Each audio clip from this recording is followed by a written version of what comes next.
to use that time to update the articles of impeachment and include the incitement of the coup that we've all experienced. And what do you think now takes precedence? Because it might be that in the minds of Americans, what happened in Georgia was remarkable, and now we've seen there's a second call, and it wouldn't surprise me if we end up hearing about more calls where the president was pressuring people, in part because he's so open about it, even when it's not recorded. But this seems more serious. The leading of this insurrection, this coup attempt that he has been at the head of, seems to be something that fundamentally, goes to the visceral part of our view of what a democracy is. Precisely. I mean, the president has chosen to send a mob to take the Capitol by force to stop the fundamental process of our democracy, which was to certify election results. This is a very dangerous man. I've said it over and over again, and we cannot afford to really see this man in office any longer. It is indicative of us to fulfill our oath of office and remove this president. The articles of impeachment that we've drawn up that has tremendous support really gets to the heart of why this president needs to be removed. I know that a lot of my colleagues are thinking about whether this is practical. They're thinking about whether it is realistic, if we have any time left to be able to do this, how much it's going to impact if this is sent to the Senate during the inaugural period of the new president.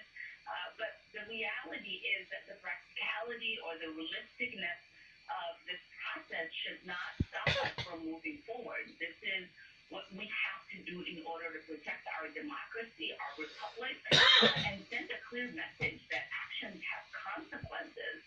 I mean, we have someone who is working on overthrowing a government. Our capital was under siege. I don't know what could be more important than us standing up for our democracy and our republic. So I think the point you make about the practicality or impracticality about it, we have to put aside. But Republican Representative Ken Buck, one of your colleagues in the House, has signed a letter written to Joe Biden, asking him to not support an impeachment. He says, nor does the Constitution envision impeaching a president without an adequate investigation and congressional hearings. A presidential impeachment should not occur in the heat of the moment, but rather after great deliberation. Here's the interesting part. In the spirit of healing and fidelity to our Constitution, we ask that you formally request that Speaker Nancy Pelosi discontinue her efforts to impeach President Donald J. Trump a second time. So putting aside the history of this thing, that impeachment happens by Congress, not at the behest of a president, but this, in the spirit of healing and fidelity to our Constitution, this idea that impeachment would be divisive in the country right now, your response?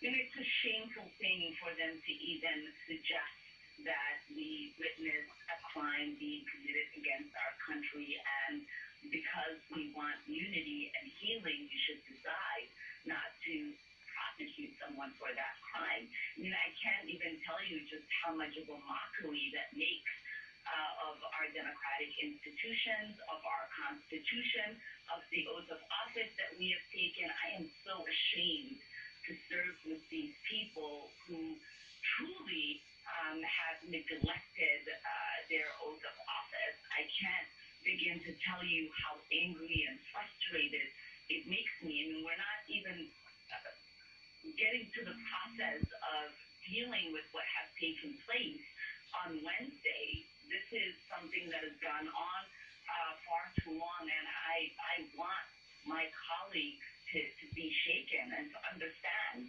that we have taken an oath of office to protect the Constitution and this country from enemies, domestic, and this is what our country is faced with at the moment. Omar, Minnesota, thank you for joining me this morning. Thank you. 10 days left.